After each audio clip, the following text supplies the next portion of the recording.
Coming to you, pre-recorded from Little Chef's secret bunker. It's Down the Sideline. What's up, guys? What's going on? How's it going, man? All right, so last week we had a pretty good set of games. We're going to jump right into last week's poll. So we did the math on it or whatever, and it did actually end up in a tie. We had Chef pick K-State with the points, K-State by 10. So Chef gets that win and some bonus, and we all got it, but no points. So next game. West Virginia and OK State. I think me and Opie picked OK State, but West Virginia ended up winning. I can't believe they won by a bunch. Yeah, they did. Absolutely did. Is what it is. Opie gets negative points for saying Tyreek Hill is going to get a 60-yard return. Aww.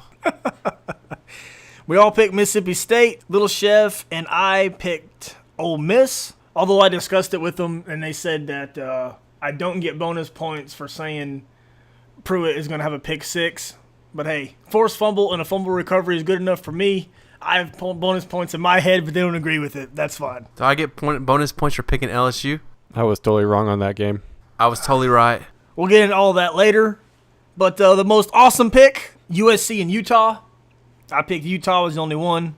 They picked USC. Wonk, wonk, wonk. There it goes. A three-way tie with three each. Yep. So if you voted for me, you get bonus points. Yeah, that was some bullcrap. What's up with that, guys? There was 4 votes for the Italian, 3 votes for a tie, 2 votes for Opie, and 1 vote for me. Come on now. Show some love. I need some recognition. I think, aren't you winning? I'm winning by 1 and then 2. So I'm in the lead, but they don't We're like me. going to change it this week, right, Ope? We are. I'm going to take the league. So if you picked us for some sort of tie, ding, ding, ding, you're the champion. All right, for this week's poll, we'll have it in the comments. It's going to be Auburn at Ole Miss. And Ole Miss is favored by 2. We'll talk about that pick a little bit later, but go there, vote for who you think's going to win. Moving on to the viewer comment from last week's episode. We're going to go with a random axe. And I like this one because he's a Sooner fan, but he gives a different team some props. That takes a lot of guts sometimes. I know Chef thinks Texas is going to win every game, and I gotta kick him back into place. And plus, he used Raffle Stomp. I love that. What do you think about the man's comment? I thought it was pretty good, and like you said, he went against the team that beat his team, which takes some cojones every now, especially when you only lose by like 1 point because your kicker missed his second kick of his career or something like that. I mean, a chip shot by all means. But he made some good points about K-State. They're really the only hope, realistically, I think, to make the playoff game. But they still have to play, I think, TCU at the very least, which could be drastic. But I think he made some good points, and he did a good job with his comment. I think so. I like it. What do you say, Ope? No, I like the comment, too. I don't know if I agree with Chef and that K-State's the only hope for a Big 12 team to play in the Final Four. Well, but that's Opie likes that's a vote for another day. That's just he likes to flip-flop everything around. First, he was all over Baylor's nuts, and now he don't say anything to Baylor because they got beat. Now he's all over TCU's balls. No, I'm still on Baylor. They didn't play last week. We gotta wait till they play someone good. They play this week, they'll win by. They played Auburn. They played Auburn. Yeah, that's like even the announcers are like, K-State is realistically the only shot because they should have won that Auburn game, and they beat themselves. Other than that, they don't. They're the only shot. Don't they have 2 losses? They have 1 loss to Auburn. Yeah, they're going to finish the season with 3 losses at least. You're saying TCU and Baylor? Yeah, and maybe West Virginia. They're not going to lose to West Virginia. That's going to be a tough one. West Virginia plays tough at West Virginia. If K-State's the only hope for the Big 12, then the Big 12 has no hope. That's kind of like what is it? Michigan State's the only hope for the Big 10. Realistically, they're the only shot. Yeah, that's because the Ohio State quarterback got hurt, but that's another discussion also. Yeah, I thought it was pretty cool. He said that he gave K-State some mad props, and his team got beat, but it's cool. I mean, I thought it was a nice comment. Right, I'm going to start off this next little part with something that I heard on College Game Day, and it irritated me. It really did. And they were talking about Marshall being a legitimate shot at the college playoff, and they were like, no, they haven't played anybody. And to me, that sucks for Marshall because the biggest complaint is you don't play anyone. Well, how do you fix that? Like, how do you make it fair so some of the lesser conferences or teams that are in like the Big 10 or the Big 12 that don't really have a shot, how do you make it so they play someone? And it's like, well, they haven't or don't play. It's like, why not fix it so the schedules are set? So like the top 2 or 3 teams from each division play some of the power conferences. It could end up like a Northern Illinois Florida State game, which I was looking forward to that, and then they got destroyed. But it gives them a fair shot. And it sucks being a Division I school on a scholarship and never getting a chance at all to play for the national championship. That sucks, and it literally irritates me. It's not fair for them. On that last point, though, I don't want to knock people at schools, but if they were elite players, they'd be in one of the other conferences on one of those teams. Unless for whatever reason, you want to stay at home or whatever. But then that goes off, to my deal that if I was a top athlete in the country, I'd want to go to the Oregons, the Alabamas, the Floridas, the Texas, those kind of schools. Because I know that those are the places, where I'm going to get the most recognition at.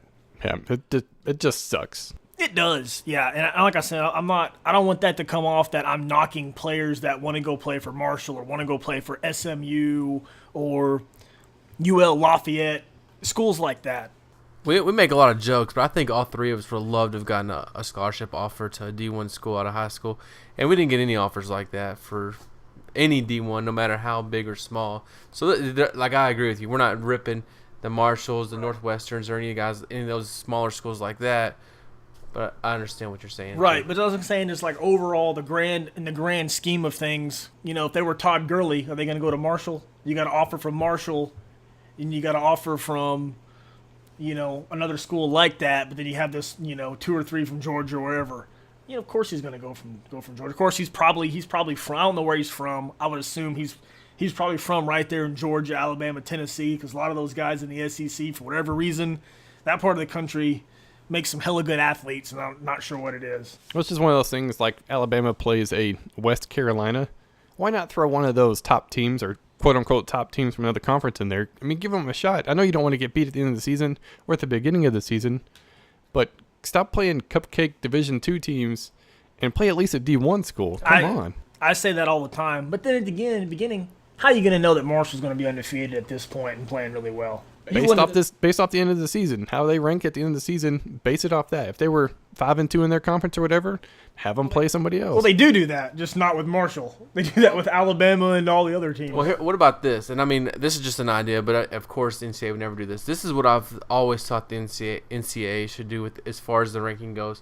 However the season ends, 2014, that's how 2015 should start.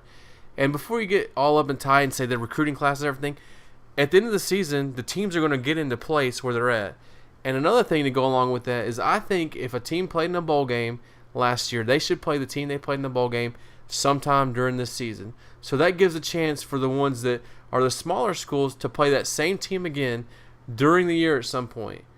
And so, I mean, that at least it gives a little bit of credibility to their schedule, and it makes one of the better teams play someone that they played last year in a bowl game. Yeah, and I think some of the stuff, too, that hurts other schools, and it's not their fault, but like the Big Ten, they have stuff that's in there that says we only schedule games in the morning. Michigan, Nebraska, that kind of stuff. If you notice on Saturdays, they're always on first. They don't want to play at 8 o'clock at night, 7 o'clock at night. It's freezing cold. Everybody, snowing or whatever. They only schedule their games in the morning, which that's another thing for the recruiting. So if I'm a big recruit and I'm from wherever, where do I want to go? Do I want to go up there where it's cold? Do I want to go to Michigan? Or I want to go down there in Florida? Do I want to go, somewhere like that?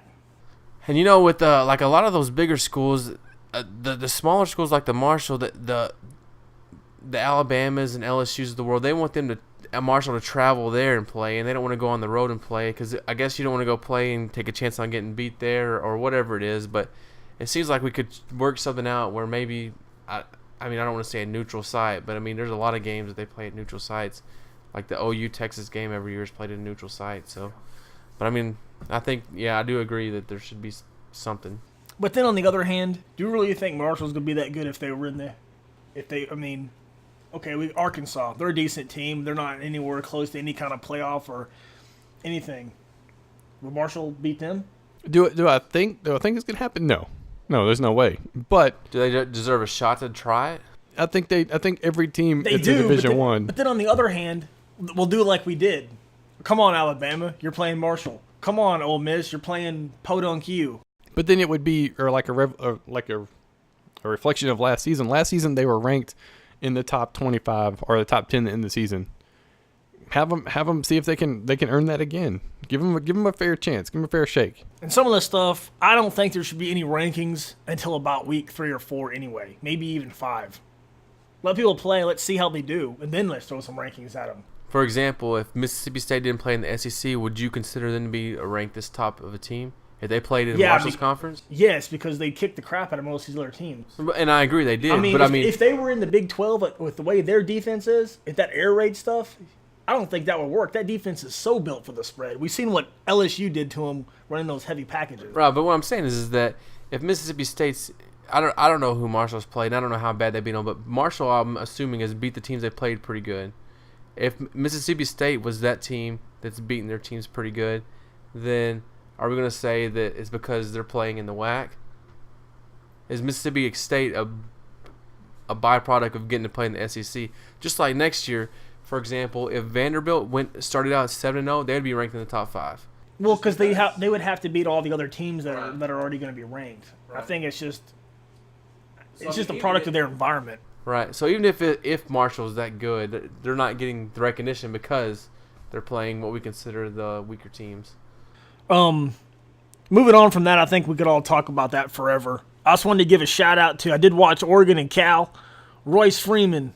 I seen that guy. He was stiff-arming people. He was running people over. It's been a little while since I've seen that kind of running back at Oregon, because usually they got more or less finesse and speed guys. So I wanted to give him a shout-out.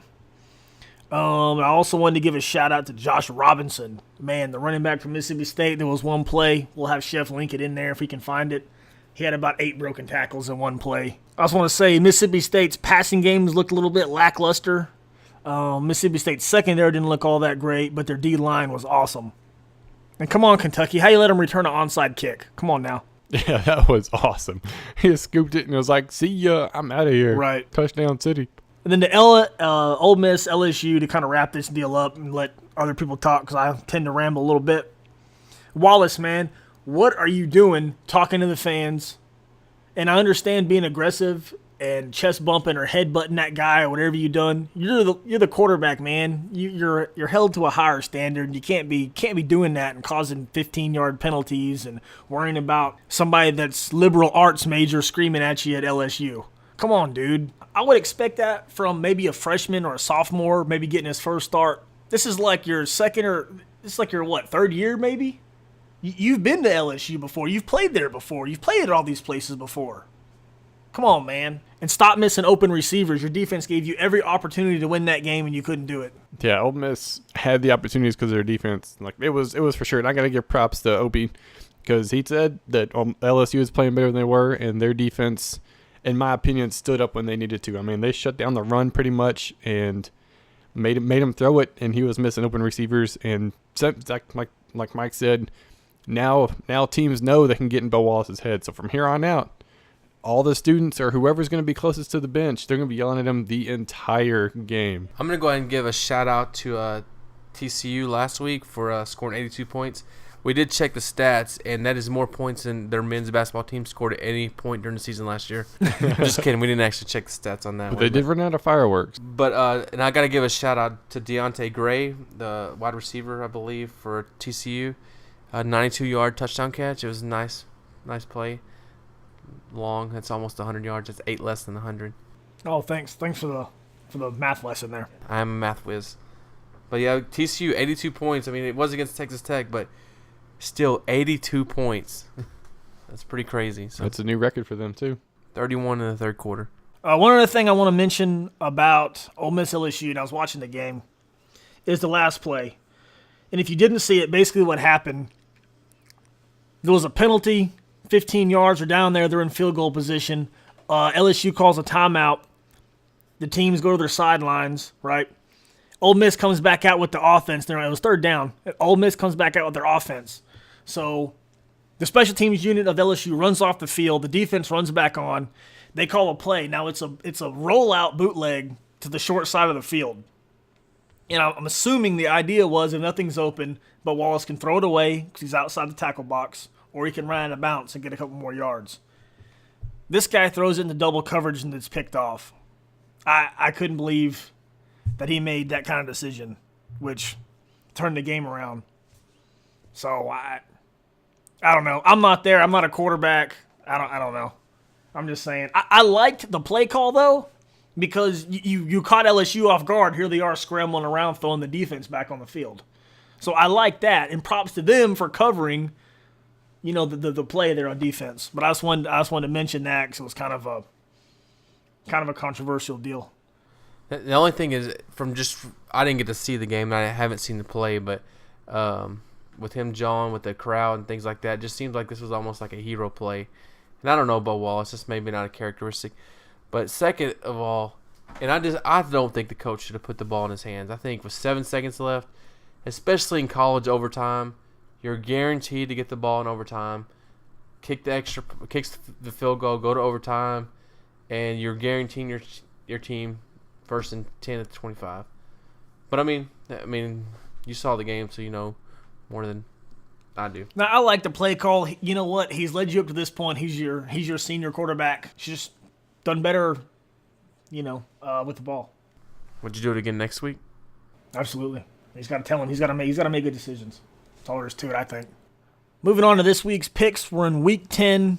We're going to start off with number 2 Florida State at Louisville. Florida State is favored by 4.5. Chef, what do you think, man? I think this is probably Florida State's last best chance to lose until they get to the conference championship, which is more than likely against the Duke team that's been a surprise this year. But compared to last year, they also made the conference championship, but they absolutely got destroyed against Florida State. But I think Louisville's their last shot until then, and I don't think so. And Louisville's got a good defense too, but there's no offense really to produce, especially against a stacked Florida State team.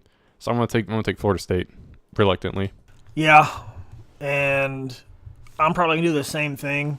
I'm thinking Louisville might keep it close, but I don't know that much about Louisville. And yeah, they got a great defense, but let me see. Miami, they're not very good. Murray State, whatever that is, a loss to Virginia, Florida International, Wake Forest, Syracuse, Clemson, NC State. That's their schedule with a loss to Virginia and a loss to Clemson.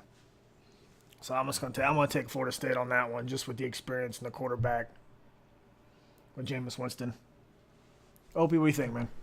I'm taking Florida State also, but I am gonna go ahead and say that disagree with Chef and say that Florida State's best chance to lose is going to be that Miami game. Circle that and write it down. You want to give us a point on that one? No, that's still 2 weeks away. Can you even name a player from Miami? I'm calling you out, Ope. I told you I was going to. Past or present? Present. No, I can't. Come on, Duke Johnson. Duke Johnson. Running back. A running back. He's the man. He really Duke is. Johnson. That dude's good. Next game, number 4 Auburn at number 7 Ole Miss. Ole Miss is favored by 2 points. Oh, what you got? Man, this one is tough. I mean, they're playing at Ole Miss. I don't know. I guess this to me is a pick'em game, but I guess I'll take Ole Miss at home. If they lose 2 in a row, I get to say next week they are who we thought they were. No, you don't get to say that because you didn't say that beforehand. You get to say you think they are who you thought they were, not we. I'm going to take Ole Miss in this one because of their defense. I don't think Auburn has a stout defense given the last game they played, and I'm drawing a blank on who they played. South Carolina. They scored all those points. Yeah, South Carolina actually had a chance to win that one. Yeah, they did. Not that Ole Miss has a high-powered offense, but boy, oh boy, that defense is something else. Even with the pounding that LSU gave them, once LSU tried to spread the ball out and run it, do all that stuff, they couldn't do anything. I mean, LSU probably tried to throw the ball maybe 10 times, and 2 of them were picks. I think Ole Miss is going to come out more refocused this week after. I hope somebody kicks Bo Wallace in his butt. Maybe one of his teammates grabs him by his blonde hair and shakes him around a little bit and says, "Come on, man. Come on, man." Yeah, the Ole Miss defense definitely keeps them in this game. I'm saying a couple of big plays because once again, if the offense would have done anything in that game, the defense gave them 2 fumbles and 2 picks, and nothing. Yeah. And Ole Miss only had they had, if I'm thinking right, they had 1 turnover, and that was at the end of the game. And that was his first second half interception like in 2 years or something like that. Crazy stat. Yes. Crazy stat. And it was a last second play, which, I mean, it's kind of tainted anyways. But I think the way Auburn gave up a crap ton of yards, their coach is going to get him in line. But I think Hugh Freeze is going to be all over the offense this week, and Ole Miss is going to put up some points. I'm hoping more than 7. Last week I was off by a lot, but I'm hoping more than 7. I'm taking Ole Miss. And I don't think I mentioned this, but part of, I think, in coming to think of it now, some of those overthrown balls were because Bo Walls are trying to get everything over that defensive line. They kept batting everything down. That was insane, man. And they've been doing that to a lot of people. So I think that might have been some of the reason why those balls kind of sailed high.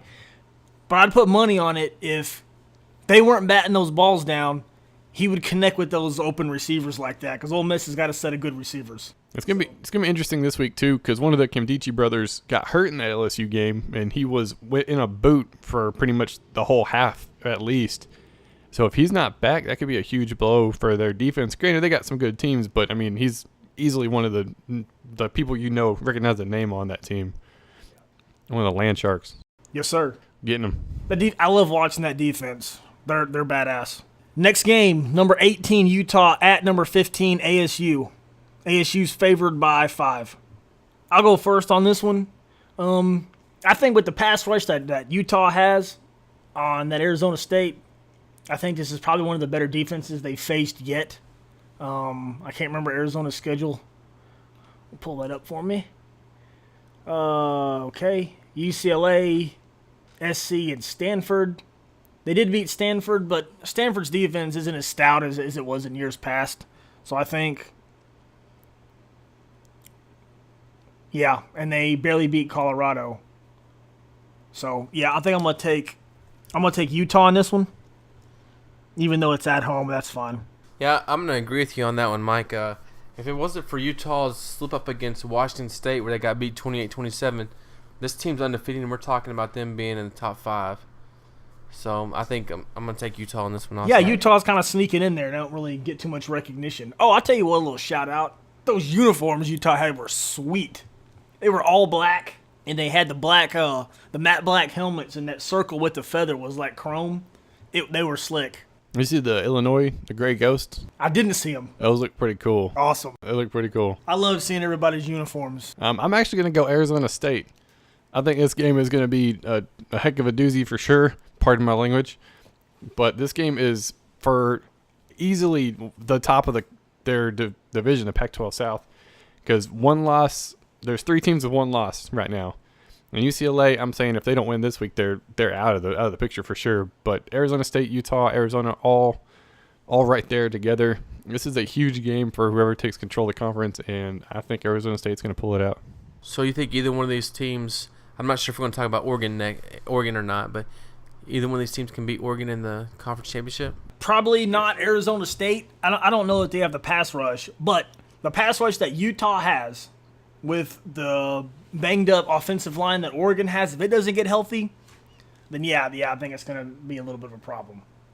And plus, Booker's a hell of a running back. That dude's been playing good. These next 2 weeks for both of the teams are going to be rough because they play each other pretty much to determine who's top dog. And then Arizona State plays Notre Dame, and Utah plays Oregon. I mean, talk about a bad week if you're looking for a solid win. I mean, potential upset, yeah. But, I mean, that's a rough back-to-back week after a potential loss. Yeah, it is. It's rough. But I like seeing those tough schedules. I like it. It's entertaining. It's me. I'm a fan. I want to see those matchups. And Oregon plays Stanford, so we could be looking at one of these 3 teams, Oregon, Utah, or Arizona State, having 2 losses in a row coming into next week. And that brings us to the next one. Stanford at number 5, Oregon. Oregon's favored by 10. And this is... Sorry, go ahead, Ope. Even though I just said that one of those 2 teams could end up losing back-to-back games, it's not going to be Oregon. You can go and put down Oregon, and they can have the points give Stanford the points. We don't have any bonus points yet. Let's throw some bonus points in this one. Anybody got any bonus points for this game? I'm going to say Mariota gets sacked 0 times in this one. Sacked 0. That line's going to play better this week. Okay. I thought this game was interesting because Stanford has beaten Oregon the past 2 years when Oregon's been ranked up there. And of course, that Stanford defense, was a lot stouter than it is now this year. But I think I'm still gonna take Oregon this week. They're playing at home, so we all know it's tough to go in Autzen Stadium and win. Chef, I'm going to take Oregon as well. And yeah, like you said, Stanford has been the team to knock off an Oregon team, but they've already lost once this year. And I want to take my bonus points. I'm going to say Stanford wins time of possession. oh yeah, let's take those easy points. I think I'll take them. Yeah, I think Oregon's got it. Mariota's going to redeem himself this year against Stanford. All right, last game that we're going to talk about, Week 10. Number 10, TCU at number 20, West Virginia. TCU's favored by 6. Opie, take it away. You're all over TCU's nuts. No, I'm still all over Baylor, but But Baylor's playing Kansas this week, and we know that's going to be a upset alert. That's going to be a ruffle stomp. Raffle stomp, yeah. I am going to say that TCU is not going to score 82 points this week. I don't know if you want to put that down for bonus points. TCU is favored by 6, I believe. And I am going to take TCU, although I will say that it is tough to go into West Virginia and win, as Baylor learned 2 weeks ago. They did. So you're going to take TCU. But I am going to take TCU, and I'm going to say they're going to win by 2 touchdowns. 2 touchdowns and 2 extra points. Give me a touchdown, a touchdown, and a 2-point conversion, and an extra point. It's 15. They're going to win by 15. This is going to be my little upset pick. I've been pretty good with these so far. I might not be winning, but hey, I picked Utah. I picked what was the other one? I picked West Virginia over Baylor. Yeah. And you know what? I'm taking West Virginia over TCU. Oh yeah. I mean, why are you taking that? I want to hear reasoning other than upset. I want to what's the reason? Well, for one, I'm not. TCU's good, and they got what receiver they got at Gray. But they got Trayvon Boykin. But yeah, if they throw the ball around, it's tough to go into Morgantown and play. I think some home field advantage. I mean, Vegas has got TCU by 6. That's 2 field goals or touchdown. So that's not really. I mean, that's almost a coin flip. So Vegas keeps their lights on for a reason. And not that this means anything, but TCU did beat OU, and OU did beat West Virginia. I mean, I don't know if that matters or not. I mean, it clearly doesn't now, because I think West Virginia is better than what we thought they were, especially after how bad they beat Baylor. Just to throw one out there and be different, we're pretty much the same across the board this time around. I just like to be a little bit different. It's a coin flip game. I think the teams are pretty much even. They're both pretty much air raid, although TCU does run the ball a little bit. That's kind of why. Just get to throw one out there and keep my little streak alive. A little upset streak. I'm going to go with TCU. That's why. See, that's why I did. I know West Virginia edged out Baylor, but that's just they have the ability to keep up with teams. But if they do what they did last week against Oklahoma State and try to run the ball way too much, if they air it out, they have a shot. If they try to run the ball on TCU, no way. And I do think West Virginia's receivers or corners can keep up with TCU for the most part, but Gray is like a speedy little dude. He's like a Tyreek Hill. And TCU's got more than one. So I think TCU's going to win, and I'll take the points on that. I just think TCU, West Virginia, Baylor, in my eyes, they're all the same type caliber teams. They're in different states and they wear different colors. I think if all of them played each other 3 or 4 times, they'd all be different. Right. They'd all be 500 by the time they got done throwing the ball around at each other. Because West Virginia almost beat Baylor. There was a stupid play there, if I remember that right. Baylor beat them by a field goal. TCU? Well, it was TCU. Right, so they forgot to play defense for a little bit, so we know their defense can keep air raid stuff in check. So that's kind of the reason. In my eyes, like I said, they're the same team. They just wear different colors and they're in different states. I do think, though, West Virginia's got to be able to run the ball a little bit successful, especially with how, I mean, even in Baylor, I mean, TCU's only lost this year, which was to Baylor. Their offenses look good every week just about. So I think the more that offense is on the field, the more points they're going to put up. West Virginia needs to keep the scoring lower, even though they like to score too. It needs to be a lower scoring game. And before we wrap up, I want to talk about the Arizona UCLA game. And I know it's not one we're picking just because I don't think it's going to be that big of a deal. But if Arizona wins this game, UCLA is done for the season. There's no chance for them at all. I mean, that puts them at 3-3 in the Pac-12 and 6-3 on the season. And Arizona wins, that keeps them fighting for the Pac-12 South. So I think if UCLA loses this game, they're done. And I'm actually rooting for Arizona. I like Hundley. And that's shocking, too, because they had higher hopes from that. I know the fans of UCLA, if there's any out there, I know you guys had higher hopes for the UCLA team than 6-2 at this point. Yeah, that's for sure. But I just wanted to mention that's a game I'm probably watching, but I'm not going to pick on it. Opie? My last thoughts is going to be this the Florida and Georgia game. I don't think Georgia's going to get beat this week, but if they can go ahead and win this one, that sets up on November 15th a game against Auburn. It's going to have a lot at stake for Georgia, especially if they can win that game going into getting ready for the SEC championship game and for the top Final Four. Yeah, and I don't think Georgia's going to have any kind of problems with Florida. They're struggling all around on all fronts. Can't get anything going. Driscoll, awesome quarterback. He's struggling. Let's put whatever the backup's name is. I think he might have played last week. Just struggles all the way around. The Florida's they're a decent team, but for whatever reason can't pull it together. In closing thoughts, for me, Arkansas at Mississippi State. We'll see a little bit more of what Arkansas is made of. I know I'm going to watch that game, but I don't think Mississippi State's going to have as much of a problem as Alabama did. But for me, in my head, on how I like to look at games on past schedule, strength of schedule, and who people have played, that's an interesting game to me. Even though Arkansas is 4-4, they passed the eye test of being better than 4-4. 4-4.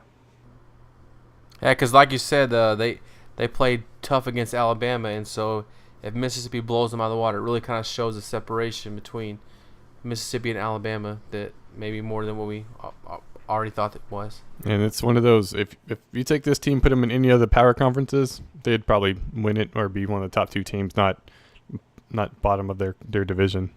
They're not a bad team. They're just playing against really good competition.